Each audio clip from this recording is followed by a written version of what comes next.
قصتنا النهاردة بتحكي عن أسرة مصرية من محافظة المنوفية. تعالى بقى نتعرف على الأسرة. لقوا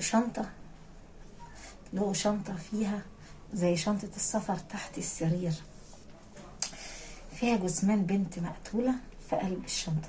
نسمع القصة. صاحب القصة من محافظة المنوفية، كان متعدد الأزواج، متجوز واحدة واتنين. طبعا مخلف أولاد من زوجته الأولانية ومخلف أولاد من زوجته التانية. بس للأسف حاج رمضان نتعرف عليه. حاج رمضان ما كانش صغير، كان عمره 49 سنة، من محافظة المنوفية. كان بيتعدد الأزواج ومتجوز كذا واحدة. أسرته الأولانية متكونة من 3 أولاد، وطبعا وزوجته عايشة على ذمته. اتجوز واحدة تانية ومخلف منها 2 بنت وولد. كمل القصة للآخر.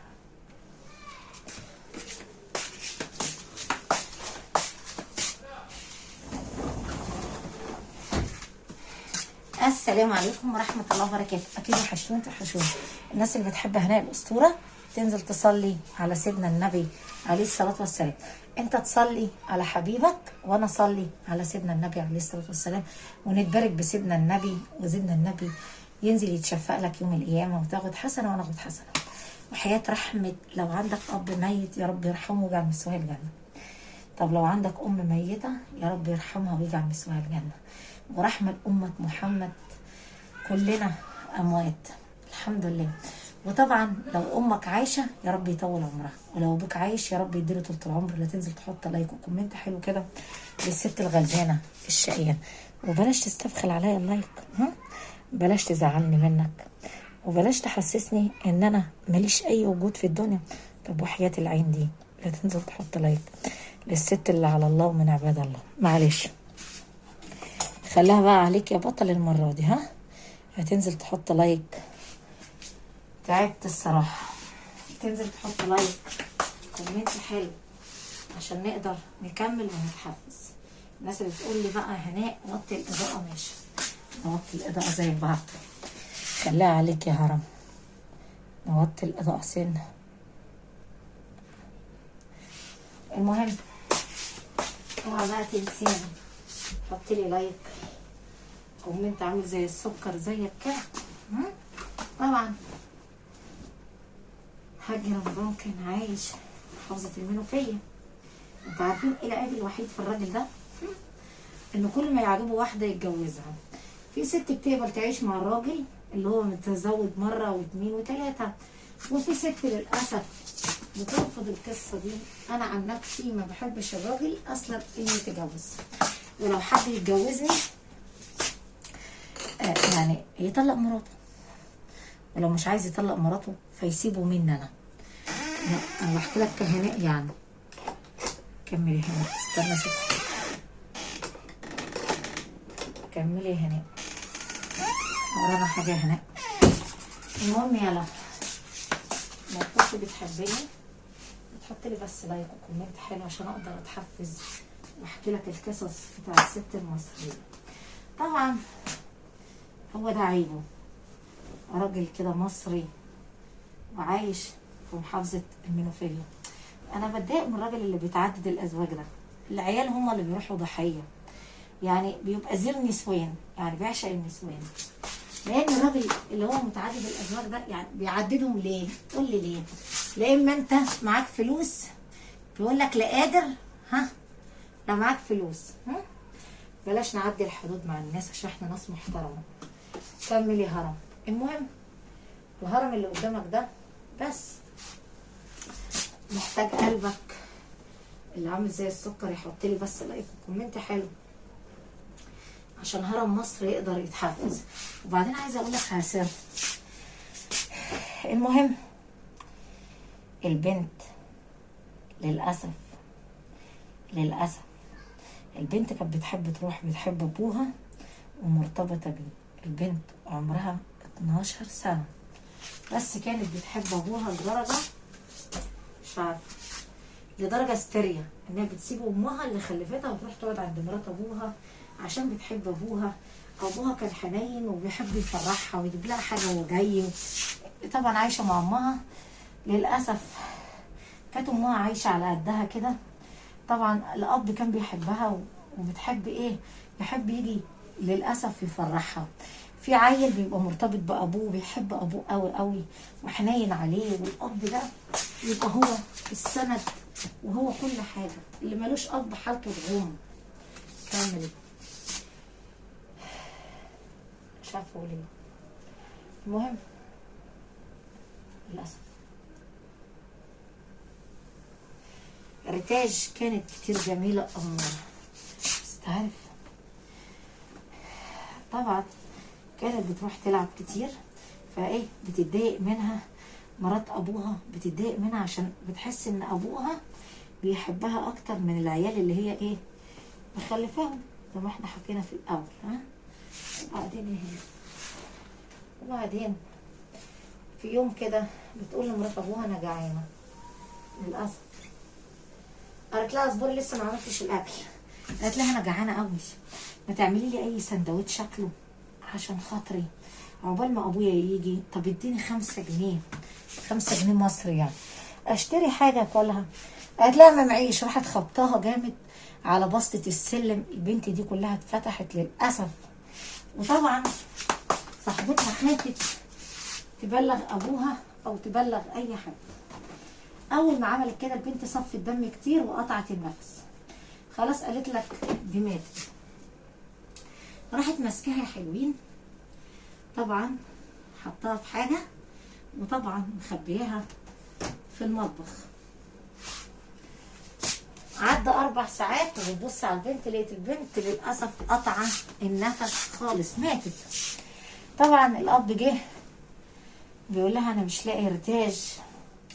قالت له تلاقيها عند امها وروح اسال امها. راحت سالت امها، سال امها. الام قالت له لا ده هي من الصبح عندك، وقالت لما راح بابا، بابا هيجيب لي حاجه حلوه وجاي، هيجيب لي عصير واللبان اللي انا بحبه يا ماما. انا رايحه عند مرات ابويا اقعد استنى بابا ما يجي من الشغل. وبعدين يا هرم طبعا مراته قالت له انا ما شفتهاش. مراته اني بقى اللي عايشه معاه حاليا وسايب ام ريتاج. للاسف الست قالت له انا اعرف منين. طبعا كده قلق. عدى 10 ساعات مفيش. جه الساعه 12 بالليل برضه، وراح باسم الشرطه يبلغ. قال له الصباح رواح. طلع الصباح. للاسف لما طلع الصباح فرغوا كل الكاميرات، شافوا البنت بتلعب قدام الباب ودخلت جوه وما طلعتش تاني. فقال له ايه الشرطي، قال له البنت دي دخلت عندك وللاسف ما طلعتش. البنت دي ما طلعتش من جوه بيتها، دور عليها تكون نايمه تحت السرير تحت حاجه. شوف بقى، شوف فين هي. قلقت، راحت جايبه البنت بسرعه وحطها في خزان ميه على السطح. يا حلوين قالت ايه عشان محدش يعطر ايه يعطر فيها. وبعدين ربنا بقى عشان بيحب عباد الله حصل حاجه غريبه. ايه هي بقى يا ست هناء؟ ربنا ما بيحب عبد الصراحه يعني، بيحب يكشفه. طبعا حطيتها في خزان ميه. بعد كده الشرطه قالوا نخش فين؟ نخش البيت. نعمل ايه بقى يا هناء؟ نخش البيت نعمل ايه هناء؟ استنوا بقى، صدقوا فكرة حلوة. نخش البيت نفتش. هي حست ان الشرطة خلاص جاية. قالت تعمل ايه يا ابطال؟ اقول لك انا دلوقتي. قالت الشرطة جاية تفتش، راحت جايباها تاني وحطها تحت السلم. مش هيقلبوا تحت السلم، طبعا ما فيش شرطة بتقلب تحت السلم. لو البنت نايمة بيقلبوا فين بقى؟ في الدولاب، بيقلبوا تحت السرير، بيقلبوا في كل الشقة. قالت لحد يطلع على السطح يلاقيها بنت الشيطانة. المهم للأسف يا حلو طبعا بعد ما قلبه خلاص مشي الشرطة على اساس بقى ايه، هيعملوا تحريات عن المنطقة ويفرغوا تاني الكاميرات ويشوفوا المشتبه فيه، وقعدوا يحققوا بقى مع مين، استنى، قعدوا يحققوا بقى مع الجيران. قالوا للحاج بقى انت لك علاقة بمين، ممكن نسألك سؤال؟ قال له اسأل. الشرطي اسأل. قال له قول الصراحة، هو انت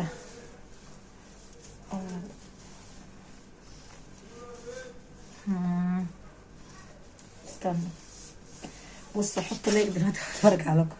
كمل يا هرم العالم. المهم قعدوا بقى قالوا عقبال ما نحقق هي بنت الصايعة راحت عاملة ايه بقى. تعالوا اما احكي لكم. العملية دي ما بقتش تتقفل عليا، فقلت انا كهناء هي فلتت ماشي، قلت كأسطورة اعمل ايه فيها، ركزوا بقى معايا. قلت احطها كده والبس ايه بنطلون معايا. المهم البتاعة بتاعتها اتقطع، بسيبها كده مفتوحة على بنطلون، شايفين يعني انا امشي بيها كده مفتوحة واربط رباط كده على بطن. صدقوا فكرة حلوة بس هايلة، بس خلي بالك العباية دي خروج. وادي طرحتها نفس الورد، شايفينها؟ ما هو الورد بيلبس الورد اللي زيه، والعسل تلاقوه ايه واد كده قمر سكر.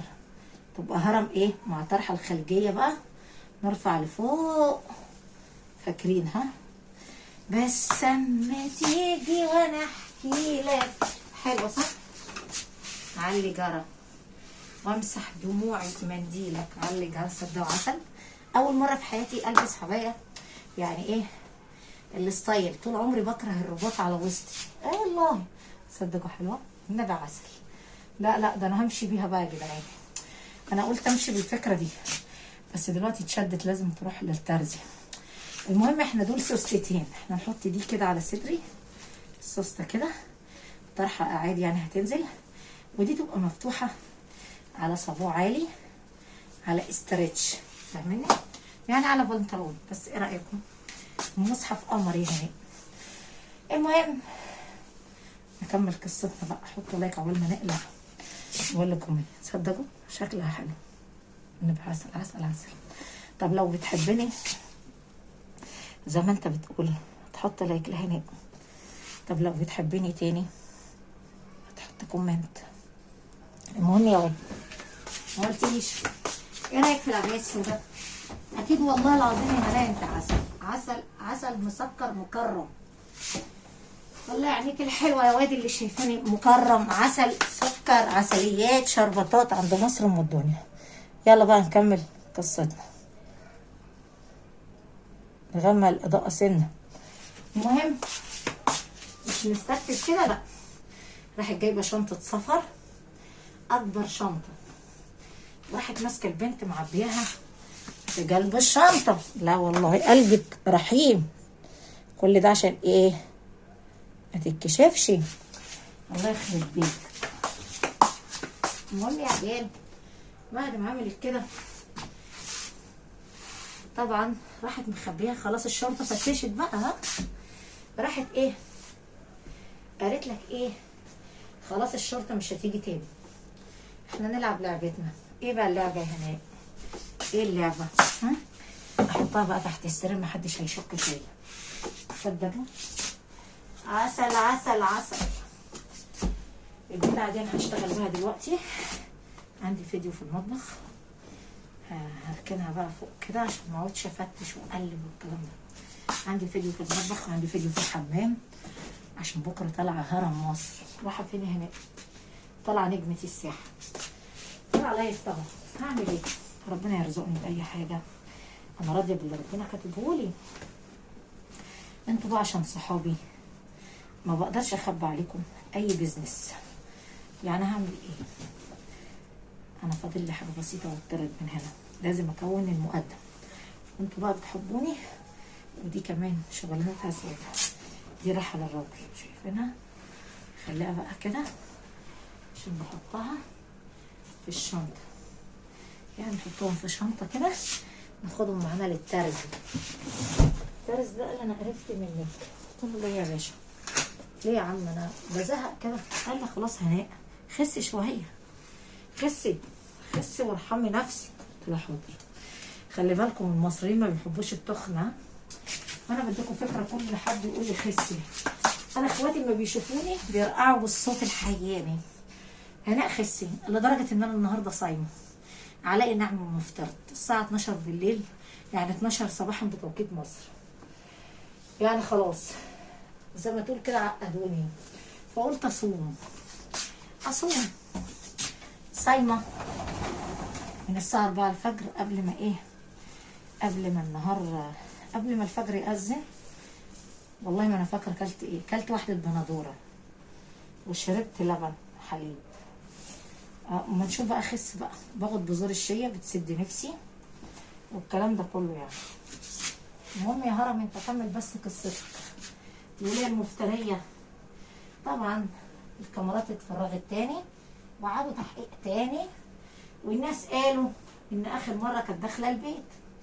طبعا مسكوا الراجل الحاج رمضان، لو سمحت ارحم نفسك، البنت دخلت وما طلعتش، دور كده في البيت كويس تلاقيها نايمه او اي حاجه. للاسف يا حبيبي الراجل يا عيني دخل بيوطي كده في الارض لقي دم.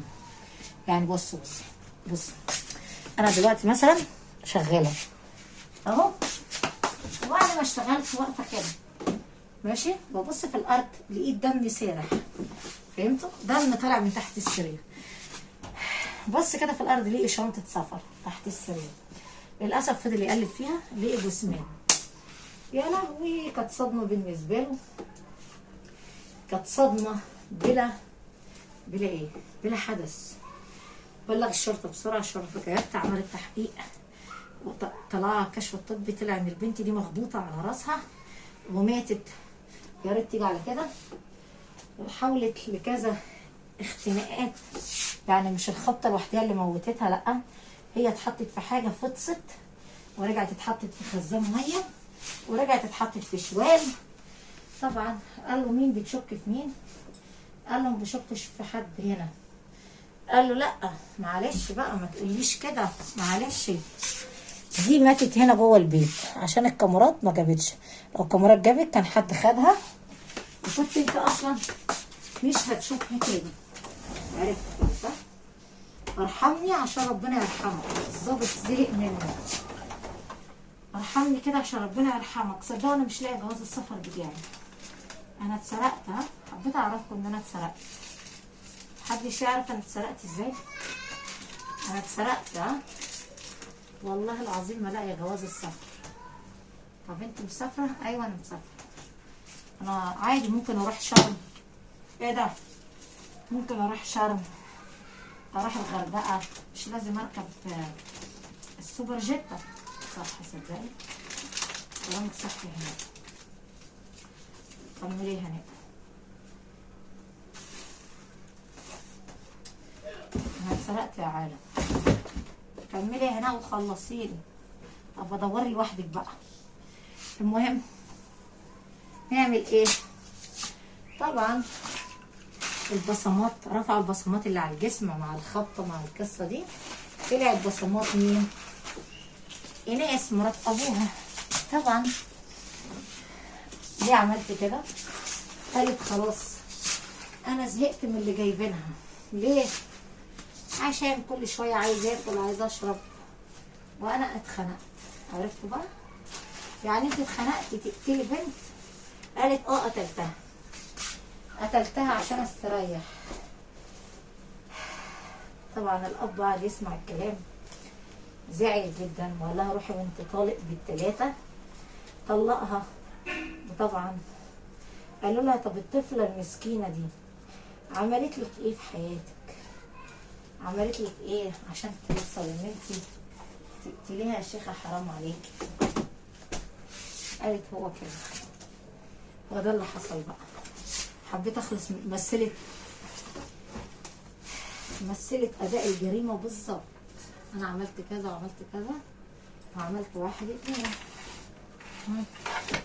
ايه رايكم بقى يا حبيبي؟ وانا للاسف قلت ايه مش هتكشف. قال لا يعني انت كنت هتخزني الجثه الجثه دي كانت هتتخزن في البيت ولا ايه؟ ولا هتسربيها ازاي؟ قالت هو ده اللي حصل. انا بعترف ان انا غلطانه. وقعدت تقول لي الحاج رمضان سامحني. قال لها لا، عمري ما هسامحك لانك قتلت البنت اللي انا بحبها. منك لله يا شيخه، حسبنا الله ونعم الوكيل فيكي. ها، من غير انسانيه ولا رحمه. منك لله يا ظالمه. بنتي كانت قلب طيب، نتاج عمرها ما زعلت حد، كانت ملاك بريء وشاطره جدا في دراستها وكل العالم بتضحك عنها، وخدت شهاده تكريم من المدرسه وطلعت تانية على الدراسه وحاجه كده جميله رقيقه. وللاسف يا حبيبي بس حط بالك دلوقتي قبل ما ارجع لكم. طبعا يا حلوين الراجل فضل يبكي هو ومين؟ هو وزوجته. طبعا الملاية دي الأوضة دي بس مليانة تراب لأن أنا ما بنامش فيها خالص نهائي. تقريبا مغضوب عليا يخش الأوضة دي، بخاف أنام فيها. المهم كملي يا هناء. للأسف اتحكم عليها بالإعدام، وقالت لك أنا كنت بتغاظ منها عشان ابوها بيحبها. تصدقوا؟ طب هي ولادها اتشردوا هيعيشوا عند مرات ابوهم اللي قتلت مين؟ اللي قتلت بنتها. قال مرات ابوهم هتعمل زي التانية؟ لا طبعا لا. الست فضلت تصرخ مرتاج وتعيط وتقول له منك لله، انت اللي كنت بتروح تتجوز، منك لله يا اخي، حسبنا الله ونعم الوكيل فيك، حرام عليك.